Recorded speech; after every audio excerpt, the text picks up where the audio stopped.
Welcome to our very special emergency episode of Amusing Jews, where we celebrate Jewish contributors and contributions to American popular culture. I'm Jonathan Friedmann. And I'm Joey Angelfield. And our special guest today to speak with us about the new Super Mario Brothers movie is Harris Shore. Welcome back, Harris, the original live-action Mario. Hello, Jonathan. Hi, Joey. Yeah. So what is the original live action Mario even mean? Maybe a lot of people don't even know what that means. Maybe they think it's some guy came over and saw a guy in Brooklyn and went, we're going to create a cartoon character just like that plumber. I don't think it worked quite that way, but I find it fascinating, the juxtaposition between the paisan from Brooklyn and the fact that Donkey Kong was created in Japan. So, that's already interesting, but live action means that way back when, very shortly after the game was created, 1981, early 82 probably, they decided to do commercials for the handheld version, Nintendo ColecoVision. And I was working in New York at the time. I worked in New York for 18 years as an actor, and I was a kid of 35 then, and got the job. I auditioned for the commercial, and later on we did Donkey Kong Jr., which had less of an impact, but part of the game plan, as it were. And as I mentioned in our first episode, I just thought, who is that guy? And they described him in the storyboard. And I went, he is an Italian guy from Brooklyn. And, I decided he was, if not a plumber, he was a handyman. And I actually don't think I got a whole lot of information. I don't even know if there was a Princess Peach back then. I remember her originally being called Pauline. And I have all these shots of our photo shoot in a drawer somewhere. Photo shoot meaning, let me be clear, they took Polaroids. Back then you had Polaroid. You didn't have digital anything. And so, the actress that I worked with was just lovely and fun. I never did know what happened to her. I never did find her, but I was looking for her because I had written I've written a little sitcom which I didn't know really what to do with, and it's still around, So, I put on the bow tie and the vest and the hat, and out came Mario. It is interesting that the way that you approach the character in the kind of tuxedo vest and the tie, the little bow tie, and that sort of thing, that doesn't necessarily translate to other iterations of Mario, but I think your Brooklyn accent is definitely what people long for when they're thinking about Mario. There was some criticism based on the trailers of the new movie that Chris Pratt, who plays or voices Mario in the film, doesn't sound like Mario. Maybe it's because he doesn't sound like you, or doesn't sound like Captain Lou Albano in the 1989 Super Mario Super Show. I'm a fan of that, of course. Captain Lou Albano, the wrestler turned wrestling manager turned Mario. And then, of course, there's the Bob Hoskins. I love this movie. I know a lot of people don't, but I love it because it is so weird and off-brand. It's almost like the people who made it never played the video game. But Bob Hoskins, the brilliant British actor who's better than anyone else at a Brooklyn accent. I think, you did something with those commercials, whether, directly, indirectly, in terms of defining the attitude, the kind of nature of this empty character as you found him in those couple of seconds that you had in those commercials. It was kind of fun. The first time I sang the national anthem in Dodger Stadium, I was on the field and they played the 30-second spot up on the big screen at Dodger Stadium, and it was kind of like, whoa, I never saw it that big before. But I want to address, you said, I had a bow tie and I was all dressed. I, we were, I thought that I was about to take my gal out on a date. Look how nice she was dressed, you know? So that's why I wasn't like dressed like a scrubby plumber, like Bubba. But instead, it's like, honey, come on, we're going to be late for dinner. And I got this new handheld game, and oh my gosh, it's about me. Oh my God, but just jumping, which is what you do with Mario and Donkey Kong, jumping over a barrel to the movie set for a second. I liked the animation a lot, because I liked the way they incorporated the action of the characters, with the sketchiest story as it was, with the barrels and the, it was all fantastical. And yeah, and I liked, there was a lot of heart in the film, the brotherhood, the two brothers, Mario and Luigi. And I think there's a lot of message there for children about try harder to succeed. I mean, there was violence, but it was not like some I've seen but Yeah, definitely family friendly. Yeah. family friendly violence, like. Well, it's cartoon, and actually on that note, there is this sort of Popeye trope that I see in a lot of cartoons. An ordinary plumber, really actually subordinary, as it turns out, not a very good plumber. He and Luigi are kind of not only nobodies, but failures, it seems. And actually, that's a trope we see in some of these other movies, too. I think Chris Pratt, who is the voice of Mario, he was also the voice of Emmett in the Lego movie and Yes. sequel. Similarly, kind of starting out as a nobody, people didn't even know his name. He was a nothing. And then he is faced with this fantastic challenge and has a lot of heart and is able to kind of rise to the challenge. That's pretty much the same movie, if we're being honest, which works, Like for kids. The theme, an ordinary person in an extraordinary situation, we can see that across Sure. the board in story. I think that the bigger trope that I see is this Popeye thing where, Mario eats the mushroom and gets super strength. I was just watching the Jackie Chan Drunken Master movies where, his Popeye thing is drinking alcohol and becoming super excellent at kung fu as a result of being drunk. So there's this element that I think what you're referring to in terms of plot and story, a lot of it is just recycled, and that's not terrible. I mean, that's kind of to be expected. But I was actually pleased by the movie. I was disappointed by the trailers. I thought it looked really bad with all the glowing effect on the animation. I thought it was going to be headache inducing for, a middle-aged guy like me. But I did end up liking it a lot, kind of despite myself. And my kids were also, my two teenage kids, they were pretty skeptical. Ended up liking it a lot too. Joey, did you like the movie? Yeah.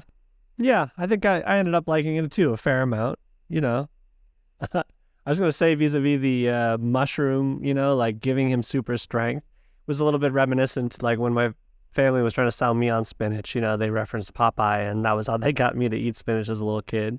Yep. I know you don't want to eat it, but trust me, It's going to make you big and strong like Popeye. So that was really coming up for me and watching that in that scene in the movie. And again, it felt a little bit pediatric, where I was kind of thinking okay, this is very geared towards children. But still very fun. Yeah, I mean, that's a good point, Joey, for people who have watched the Mario journey in the last 40 2 years. Those people are well into their 50s and 60s and beyond. And I'm just wondering how they're responding to the film. But Yeah, I mean, there is that kind of fan service, right? Which a lot of people are negative about, I think, because they think of themselves as so sophisticated and, don't just give me exactly what I want, give me something else. And then they complain about when they don't get what they want. It's kind of silly. But, part of it that I really enjoyed about the movie was actually the soundtrack, because there were a couple of Sonic the Hedgehog movies that came out fairly recently as well, which are pretty good movies too, if you're into that kind of thing. But for whatever reason, the composer, the person who put together all the source material music as well, the different rock and roll songs and so forth, they avoided, it seems, extremely carefully, they avoided any reference to Sonic the Hedgehog music, which, if you're familiar with those games, the soundtrack to those games, just as iconic as Mario. But this one, the composer, I wrote his name down, Brian Tyler.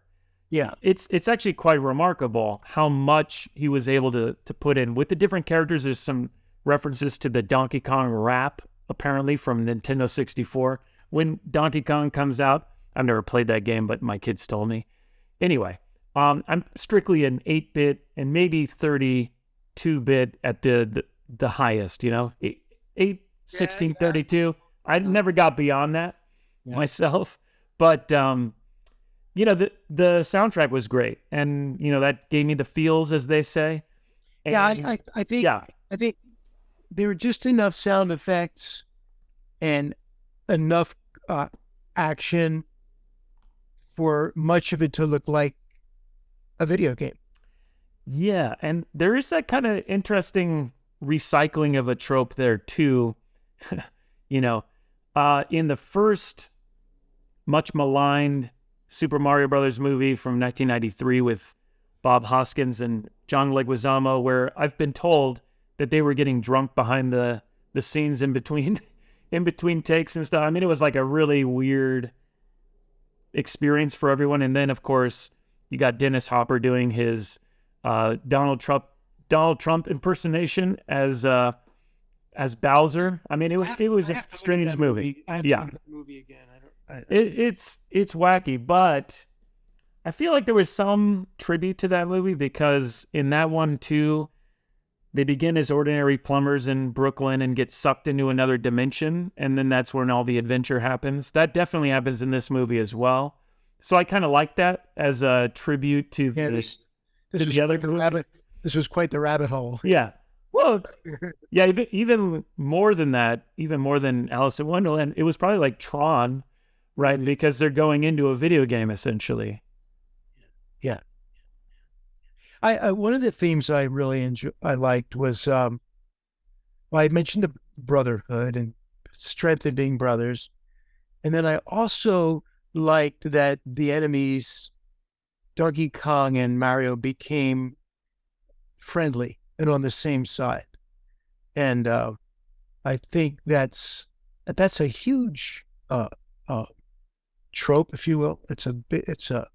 Means so much. I mean, World War II. I mean, we were enemies with whom, and now we're, allies. And I mean, there's so much. I mean, that's a paper that's a paper you could write. And the recurring themes in our culture, with that same theme, but recurring in different modes in our culture. There it is on the screen in Super Mario Brothers, and in politics, people suddenly become aligned. Previously, they were maligning each other, and it's just I think that reflected a nice part of life. Yeah, I tend to agree with you. One of the things that I think a lot about most of the games on Nintendo is that they tend to end, like in a friendly way, right? Like even, even though you were rivals, right? Those are still people that you can be friendly with. And also, I was always under the impression, specifically with the Mario games and some other ones like it, that the poorer that I was at playing, the more favors the game did for me. I thought consciously Nintendo was trying to like make it a little bit easier. And when I got really good at the game, Nintendo stepped it up and said, all right, well, we're not going to, chum around with you. We're going to make it a little bit tougher. And I thought even that, like, I saw the imprint that the gameplay put on the movie. So that was the two imprints I was looking at, was like, what imprint? What imprint did Harris have on the character, and then what imprint did the game have on the movie? And I think it was significant. Like I'm gonna confess, I actually fell asleep for a little tiny bit at the very climax of the movie. I kind of knew what was happening, and then I woke up because I heard Toad say, "Oh, now it's a happy ending," and I was like, "Of course it's a happy ending. It's a Nintendo movie." Have you guys both played Donkey Kong on a console? Yeah. I actually had a handheld standalone mini arcade version growing up. I have to confess, I haven't gotten past the 5th level, so It's hard. my highest score was like 40,000. Maybe I got to 50,000. Early games, they did not do favors because they wanted your quarters. I mean, I think there was a shift. This is a hypothesis, but in terms of when video games became home video games, they did sort of understand player, system interface, that kind of stuff. And to your point, Joey, I think also in the one game that I wish they would have referenced in the movie, maybe it's an Easter egg somewhere that I missed, or Passover egg, as I call them, was Dr. Mario. I didn't see any Dr. Mario. I'm not sure. But that game too, like if you fail at a stage and you try again, it's actually a little bit easier the second time. And they do that, I think, on purpose, to your point. But the Donkey Kong stuff was cool because they had that whole setup there in that scene. I was thinking of you, Harris, when they did the barrel stuff. When they had then there was the whole theme of gladiators and sound effects. Well, the beginning of the game on the console is ba ba da ba da ba ba. Then he's walking.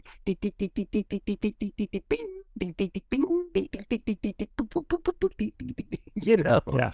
And then there's a hammer. Push. It's like, that's fun. Yeah, that's really fun. I didn't know I was going to get into sound effects. Yeah, I didn't either. We definitely we gotta capture all of that. Yeah, we should mention, I guess, that there were a couple of amusing Jews involved in the movie. We had Jack Black as Bowser. I used to call him King Koopa because of the Super Mario Super Show. That's how he was referred to on that game. But my kids keep correcting me. It's not King Koopa, it's Bowser. I'll never get that right. No, wait, Bowser was which character? The main bad. The main. I love that when he's playing the piano. Right. Yeah, so Jack Black, I mean, always good in my opinion, and definitely this is no exception. And then Seth Rogen voicing Donkey Kong, that was perfect as well. He's got that kind of jovial, big voice. You can imagine it filling up the chest of a Donkey Kong. So that was a couple of nice surprises as well. I tried going into the movie not to read too much about it. I didn't know who was voicing whom and all that kind of stuff. So that was nice. I think, one thing that I wanted to talk to you about was the Italian family stuff. That kind of working class, everyone gets together for dinner. I thought that was kind of true to the character as you had envisioned it when you were going into the commercials as well, in terms of the working class Italian family thing. And this is an Italian family, and I'm telling you, it's also very similar to a Jewish working class family in Brooklyn. You'll see differences. You'll see different things on the table. You'll hear some language differences, but the spirit of it and the tightness of the family. I think you see that in so many cultures. I related very, very much to the family for the reason you said, because that's what I would envision Mario's family being like. Yeah. So because and you can be an amusing Jew and have had a family like that too. I love the commercial that they did for their plumbing business where they were putting on the faux Italian accents, and then the families ridiculing them about it. And yeah, like you said, this is very much like any Ashkenazic Jewish family sitting around the table, kind of making fun of each other, kind of ribbing each other lovingly. And being very loud and opinionated. I mean, that's very familiar. The Sephardim are loud in a different way. I mean, I don't know. They eat later. You know, by the time they have dinner, the Ashkenazim are having breakfast. It's like, that's a different. Yeah. I love the way they did the family. I just love the way they created the characters, and I thought that certainly Mario. There was a certain emotion in the creation of the animation that came across for me. Oh yeah. Did you notice the Donkey Kong arcade cabinet in the restaurant? No, gosh, I missed that. How would I do that? You know? Yeah, that was for you. Oh, speaking of for you and about you, I know we've talked a little bit here and there about your relationship to the character over the years and how you've tried to maybe utilize that in one way or another. You want to share anything about that? Well, I did say I've written something about where Mario is more like my age now, and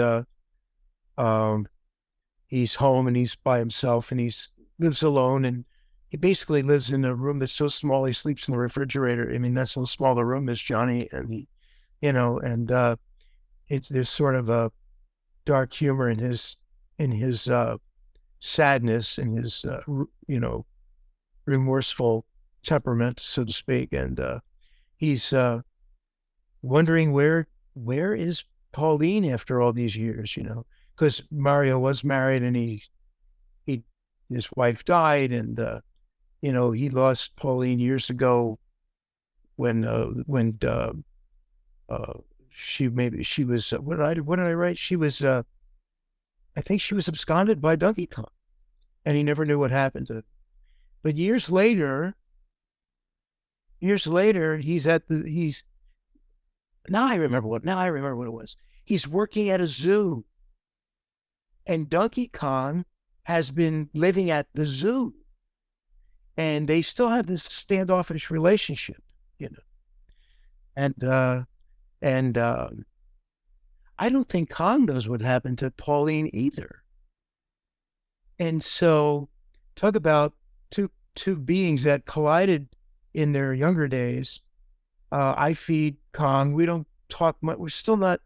So we finally opened up to each other, and there's a lot of younger people, and I mean it's multi-ethnic cast and everything, and they're thinking, Mario's retiring after 50 years or 40 years or whatever years of working there, and let's throw him a party. And one of them and I are having, I wish I knew what happened to Pauline, and it'd be so nice to see her again, and all this stuff, remorseful silliness. And she gets an idea. She's going to look for Pauline on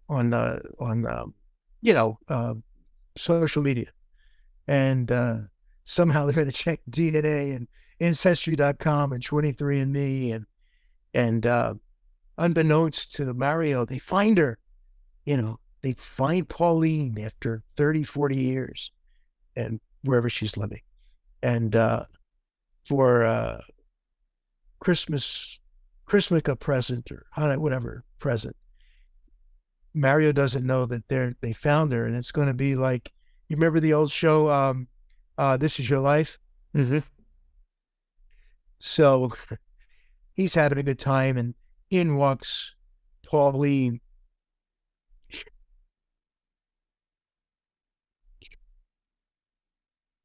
I don't know where that came from, man. Sorry. Woo! And I haven't seen her in all these years, and they reconnect, and it's a happy ending. There's a market out there, like you said, people who grew up with the game, Yeah. who are maybe not kids today, who obviously this current film is targeted at. Yeah. Might want to see a more sophisticated, even like you were choking up, more emotional kind of take on the character as our relationship with him develops and as nostalgia sort of takes hold of our lives, at least mine. And I'm always kind of tearing up and getting the feels whenever I'm experiencing that kind of thing. I think, there's a market for it if you can find someone to back it. Well, it's like I have a few projects, and got to organize and decide which one takes front, But no matter how emotional Mario gets, you know me well enough to know there are going to be a lot of laughs if there are any tears. So you got to have both. Yeah, baby. Joey, any other thoughts about the movie? Nothing coming to mind right this instant. I'm still processing it a little bit. I may even end up watching it again with some young cousins of my wife's, but I have to tell you, I literally just saw it. I drove home and saw you guys. So it's really fresh. Whatever I remember or don't remember, it's fresh. And like I mentioned earlier before we started, wow, I hadn't been in a movie theater in 3 years, and it was like, boom, Yeah. And it was a lot of fun. I'm glad you created a situation where I had to go see it. Yeah, anything to get you out of the house, Harris. I know, man. Yeah.